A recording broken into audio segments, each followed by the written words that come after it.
What's up everyone and welcome back to the channel. Let's dive into our first news. JDM's coach has made a surprising statement, saying that Islam Makhachev is actually an easier opponent than Belal Muhammad. With their highly anticipated fight just around the corner, Islam is preparing to move up to welterweight to face JDM in what many are calling one of the most hyped matchups of his career. Fans are eagerly waiting to see how Islam performs at 170 pounds, but JDM's coach, Ben Vickers, seems confident that his fighter will have the upper hand. In a recent interview with Southern Cross Combat, Ben Vickers explained why he believes Islam may not be as tough a challenge as many think. He said, "I like the matchup, I really do. I think it might actually be a bit easier than the Belal fight, just given the styles. Belal's a bit more unorthodox, so a bit harder to cope with, whereas Islam's a more traditional sort of striker. Obviously, he's a slightly smaller guy, and I don't doubt that he's going to put the weight on." Vickers went on to discuss how Islam's move to welterweight could impact his performance. "There are two ways it could go," he said. "Does not having to cut weight help him, or does carrying that extra weight hinder his cardio? We don't know how that's going to play out yet. He's never fought at 170 as a competitive fighter, so it's going to be his first time stepping up a weight class in a title fight, doing 5 rounds with the champion." The coach acknowledged Islam's incredible run and dominance at lightweight, where he has consistently dismantled every opponent in his path. Still, he believes that stepping into a new division against someone like JDM could be a different story. "It's a tough ask for Islam," Vickers continued. "I understand that his body of work and the way he's dealt with everyone lately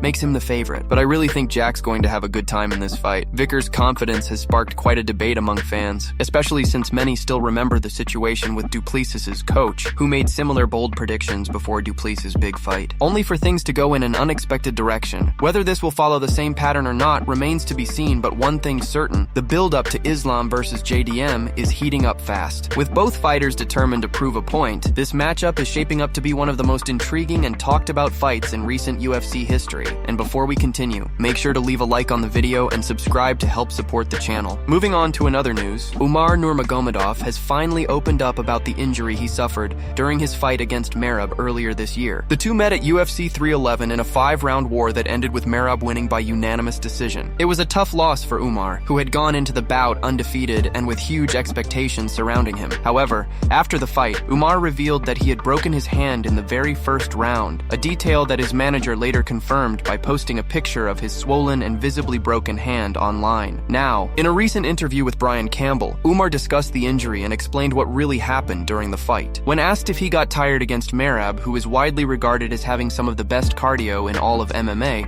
Umar admitted that the fatigue he felt wasn't just from the fight itself, but also from his body trying to cope with the broken hand. He explained that when an injury like that happens, the body naturally redirects energy to try and manage the pain and start the healing process, which ends up affecting overall endurance and stamina. "To be honest, I don't think I got more tired than Merab," Umar said. "But when you break something in your body starts working to fix it. It gives you adrenaline and tries to close the injury to take away the pain. That's why I felt more tired. My body was using a lot of energy on that." Despite the setback, Umar remained respectful toward Merab and acknowledged just how good his opponent was that night. "He's good," Umar said. "We can't say he's not good. A lot of things happened in that fight, and I think next time I'll be able to close a lot of questions." His words clearly suggest that he's already thinking about a rematch, one that he believes would go very differently if he entered the octagon fully healthy. The injury itself was severe enough to require several weeks of recovery and rehabilitation, and it clearly limited Umar's ability to throw with power or grapple effectively during the fight. Even so, he managed to last all 5 rounds with one of the most relentless fighters in the division, showing incredible toughness and composure. Many fans praised him for his heart, noting that most fighters would have struggled to even continue under those circumstances. Umar's determination to bounce back stronger has only fueled speculation about what comes next for him. He made it clear that he isn't making excuses, but that the next time he steps inside the cage, he'll prove why he belongs among the elite. With his recovery now complete and his focus set on returning, Umar seems determined to show that the version of himself who fought Merab was far from 100%, and that a rematch could tell a completely different story. Moving on to another news, Mario Bautista believes Merab has already laid down the blueprint on how to beat Umar Nurmagomedov. Ahead of his upcoming fight, Mario shared that he plans to follow a similar path, relying heavily on his wrestling and sticking to his game plan, regardless of Umar's strong background and reputation. Speaking to MMA Junkie, Mario said he watched the Merab versus Umar fight closely and learned a lot from it. He explained, "I had Merab winning that fight. I feel like he just took over those last 3, 4, and 5 rounds. He showed great pressure, controlled the pace, and added a bit of showmanship in there. For me, Merab clearly won. He really set a blueprint for how to deal with Umar, staying aggressive, pushing the pace, and not giving him time to settle in." Mario mentioned that most fighters shy away from wrestling wrestling with Umar because of his elite grappling pedigree, but he plans to do the opposite. No one else really wrestled him, Mario said. The key is to stick to your game plan and not worry about where he's from or what gym he trains at. You go in there, fight your fight, and trust your skills. He also acknowledged that the fight will have its back and forth moments. It's going to hit the mat for sure, Mario continued. There will be moments where he looks like he's winning, and then moments where I take over. It's going to be a constant battle of adjustments, and that's what makes it exciting. We're both well-rounded fighters, good in every area, striking, wrestling, grappling. So, fans should expect a real competitive fight. Mario made it clear that he respects Umar's abilities, but believes pressure and persistence are the keys to victory. You can't give him time to think, he said. Merab showed that if you stay in his face, keep wrestling, and keep working, you can wear him down. That's exactly what I plan to do. Stay disciplined, keep the pace high, and make it my kind of fight. Moving on to another news, Dustin Poirier has shared his thoughts on a potential showdown between Max Holloway and Charles Oliveira for the BMF title. After Charles's impressive win over Mateusz Gamrot at UFC Rio, he wasted no time calling out Max for a fight that immediately caught the attention of the MMA world. Fans have been buzzing about what could be one of the most exciting matchups in recent memory, and now, Dustin has weighed in on how he thinks it might play out. In a recent interview with Mike Bone on The Bonfire, Dustin expressed how much he loves the idea of this fight. Yeah man, I'm a huge fan of that matchup, Dustin said. Max versus Charles, I'm a fan of both guys, and I know it's going to be a great fight. I really like both of them, but if I had to make a pick, I've got to go with Max, Dustin explained his reasoning, saying that Max's relentless pace and striking volume would likely be too much for Charles over the course of a 5-round war. The output, his willingness to stand there and throw shots, it's different, Dustin continued. I do think Charles gets him down at some point. He's that good, but Max will probably get back to his feet. If I had to pick right now, I'd say Max. Dustin also talked about how impressed he was with Charles's recent performance against Gamrot, admitting that it shocked him. I really thought Gamrot was going to try to test his chin, Dustin said. Coming back so quickly from such a devastating loss, I would have loved to see that fight unfold a little more. But Charles was a blanket. He just smothered my guy, which I honestly thought was almost impossible to do. I'm still in awe of that performance. Not that I didn't think it could happen, but I didn't think it would be that one-sided. For Dustin, the matchup between Max and Charles represents two very different yet equally dangerous fighting styles. Max brings non-stop pressure, elite boxing, and incredible durability, while Charles offers world-class grappling, powerful striking, and dangerous submissions from anywhere. Dustin believes that even though Charles has evolved into a complete mixed martial artist, Max's pace and toughness could be the deciding factors if the fight stays on the feet. As talks around the BMF title continue to heat up, a fight between Max and Charles would be one for the fans. A true test of skill, grit, and endurance between two legends of the game. Whether it happens next or not, Dustin's prediction has only added more excitement to an already thrilling potential matchup that could easily headline any card in the world. Moving on to another news, Brendan Allen has shown real interest in a potential matchup against Duplessis. During a recent interview with HomaFight, Allen spoke with Jake Knocker about how he's been eyeing this fight for a long time and believes Duplessis doesn't deserve the level of hype he's been getting. Allen didn't hold back when expressing his thoughts and made it clear that this is the fight he truly wants. He said that in an ideal world, the perfect matchup for him would be against Duplessis. Outside of everything being a perfect world for everyone, it would be me and Duplessis, Allen explained. I think that's a really good fight too, because everyone else in the top 5, you've already seen them before. Duplessis, you haven't. So yeah, that's a fight that excites me. Allen continued by saying he's wanted to fight Duplessis for quite a while, and not just for competition's sake, but also because he feels the South African middleweight hasn't earned the hype surrounding him. I've wanted to fight him for a while, Allen said. Getting that fight would be really nice. He's also a guy I've always wanted to face because, 1, I don't think he's the hype that people say he is. We saw that with Kamza. Not that I have the same game plan or anything like that, but it's similar in the sense that the hype doesn't always match the fighter. Allen went on to talk about what makes a fight with Duplessis so appealing to him. Another thing that really excites me about fighting a guy like that, he said, is that it makes me nervous, but in a good way. It excites me because I know those nerves will bring out the best version of me. He comes to fight. He's very good at making it a fight. He's not going to run. He's not going to try to hold you down or stall. He's coming in to throw down and test you, and that's the kind of fight I like. Allen added that he shares a similar mindset when it comes to fighting. I'm the same way, he said. I'm not there to hold on or avoid exchanges. I want to fight. So when you put two guys like that together, it creates something special. It puts on a great show for everyone watching. As Allen continues to build momentum in the middleweight division,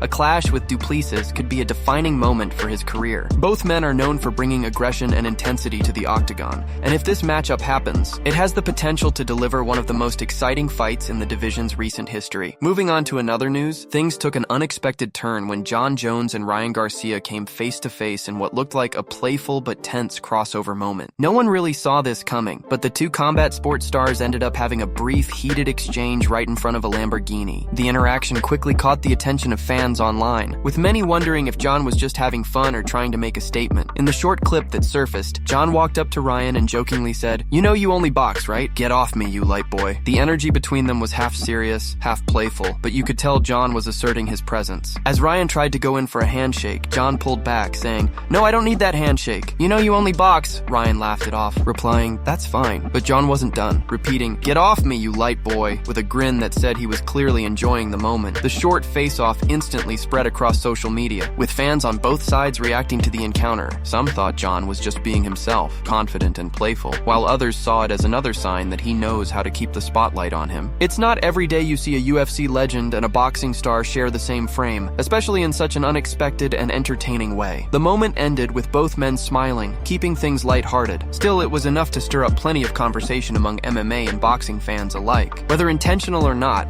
John once again found himself trending, proving he's still one of the biggest names in combat sports, even outside the octagon. Moving on to another news, Dana White wasn't exactly thrilled after hearing Tom Aspinall's recent comments about potentially vacating his heavyweight title rather than fighting his close friend and training partner, Ante Delija. Tom spoke about the situation in a recent interview, revealing that Delija had just made his UFC debut last month and scored an impressive first-round knockout win over Marcin Tybura. That victory immediately pushed Delija into the heavyweight top 10, making him only a couple of wins away from a potential title shot. Tom explained that the situation is complicated because of how close the two are. He said, "My friend and training partner just got to the UFC. He got his first win and now he's in the top 10, which is crazy. He's potentially 2 or 3 wins away from a title shot. The thing is, if I had never won a title before, I would fight him because that's my dream. But now that I've done it, I would rather vacate the title and let him have his time. I wouldn't fight him, no chance. He's one of my genuine friends, and there are some things that mean more to me than money or titles. I've already touched gold, I've achieved that goal, and I can focus on other challenges while he rises." Tom went on to say that he still has more left to accomplish in his career, but not at the expense of someone he truly cares about. "I've still got more to do," he added, "but I can do that while he gets his opportunity. When he's up there, I'll be happy for him." However, when Dana White was shown this clip during an interview with TNT Sports, the UFC president didn't hide his frustration. He said, "You know what I think about that before you even ask me? I hate that. Friends, relatives, teammates, they've all fought each other before. Whether you're friends with someone or you can't stand them, this sport is about competition. You're in there to find out who the best fighter in the world is," Dana continued, emphasizing that being a champion comes with responsibilities. When you become a world champion, your job is to defend that title against whoever earns the right to face you. To even think about vacating a world title because you don't want to compete against someone is absolutely insane. This is a sport built on competition and proving yourself against the best. If you're the champ, you fight whoever's next in line. Still, Dana acknowledged that the final decision rests with Tom. "He's a grown man," Dana concluded. "That's up to him. If that's the choice he wants to make, fine, but it's not something I agree with. At the end of the day, when you're a world champion, you're supposed to fight the best, no matter who it is." The contrast between Tom's loyalty and Dana's hardline stance on competition shows the constant tension between friendship and business in the fight game, especially at the very top of the UFC. Moving on to another news, Tom Aspinall believes people are seriously underestimating Cyril Gane ahead of their upcoming heavyweight title fight this weekend. The champion, who's coming off a dominant first-round TKO win over Curtis Blaydes, says he's made major improvements since his last outing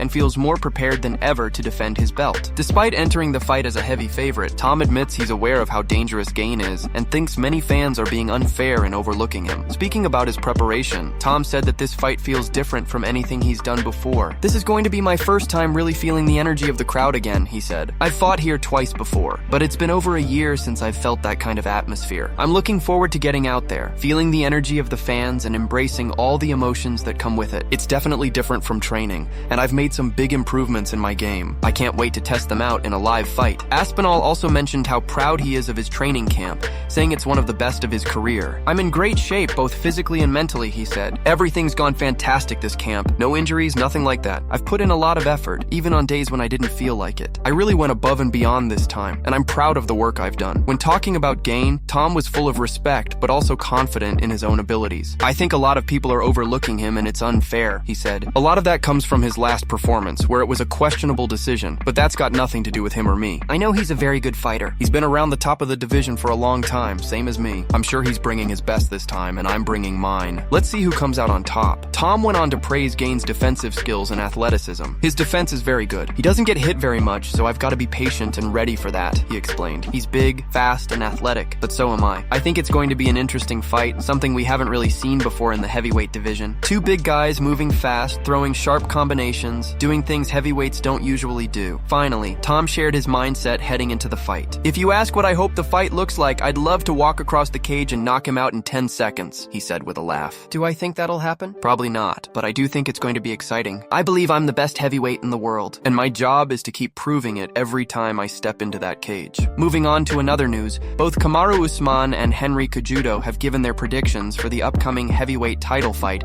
between Tom Aspinall and Cyril Gane, and both legends are leaning toward Tom getting the job done. During a recent discussion, Henry shared that while Tom is an incredible talent with knockout power and athleticism, the key question is whether he can maintain his pace and composure over 5 full rounds. He compared the situation to when Francis Ngannou first fought Stipe Miocic, explaining how fighters who rely heavily on early knockouts can sometimes struggle against more tactical opponents who know how to evade, counter, and drag the fight out, Henry said. "My biggest question for Tom is, has he gone 3 or 5 rounds completely? Because his biggest gift is that knockout power, but that can also burn him out. When Ngannou fought Stipe for the first time, it was different because Stipe knew how to survive, wrestle, and use tactics. That threw Ngannou off completely. But in this case, I just don't think Gane has that wrestling ability to really threaten a guy like Tom. That's why I'm going with Tom Aspinall." Kamaru agreed with Henry's take, but added that if anyone in the heavyweight division has the athleticism and skill to potentially beat Tom, it's Cyril Gane. Kamaru said, "I'm going to second that, Henry, but if there's one guy left in the heavyweight division right now who could possibly beat Tom, it's Gane. He's on a short list as one of the best all-around athletes in the entire UFC." Henry then went further into his prediction, saying he believes Tom will get the finish, but not right away. "If you're asking me for a prediction," Henry said, "I'd probably go with Tom by finish in the later rounds. I'm not going to say first round knockout because I don't think that's how it'll play out, but I can see Tom wearing him down, bringing in some of that striking in the later rounds, and eventually getting the finish." Kamaru responded with a laugh, adding, "Yano, come on, we're talking about heavyweights here. This isn't flyweights or bantamweights. These are heavyweights with real power. It's just a matter of time, and once they touch gloves and start landing clean, it's like giving someone NyQuil." Both agreed that this matchup is fascinating because of how unique both fighters are for the division. Tom brings speed, precision, and confidence, while Gane offers elite movement and striking rarely seen in heavyweights. Despite acknowledging Gane's athleticism, Usman and Cejudo both ultimately sided with Tom Aspinall to come out victorious, predicting that his power, composure, and growth as a fighter will make the difference when the cage door closes.